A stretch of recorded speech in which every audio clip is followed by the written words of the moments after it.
ബിസ്മില്ലാ അൽഹംദുലില്ലാ വസ്സലാത്തു വസ്സലാമു അലാ റസൂലില്ലാ. പ്രിയ സഹോദരങ്ങളെ സഹോദരികൾ, അസ്സലാമു അലൈക്കും വറഹ്മത്തുള്ളാഹി വബറകാതുഹു.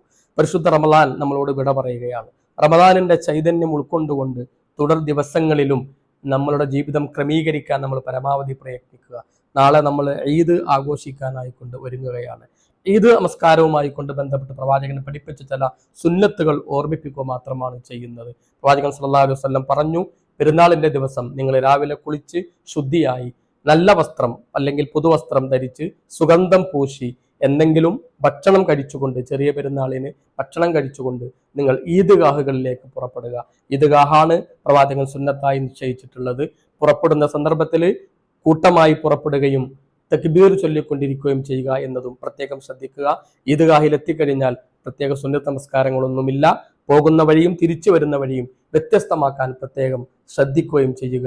ബന്ധങ്ങൾ ഊഷ്മളമാക്കുവാൻ കുടുംബങ്ങളെയും മറ്റും സന്ദർശിക്കാനും നമ്മൾ ഈ സമയം ഉപയോഗപ്പെടുത്തുക. ഏവർക്കും ജിദ്ദ ഇന്ത്യൻ ഇസ്ലാഹി സെന്ററിന്റെ പെരുന്നാൾ ആശംസകൾ നേർന്നുകൊണ്ട് തഖബ്ബലല്ലാഹു മിന്നാ വ മിൻകും. അസ്സലാമു അലൈക്കും വറഹ്മത്തുള്ളാഹി.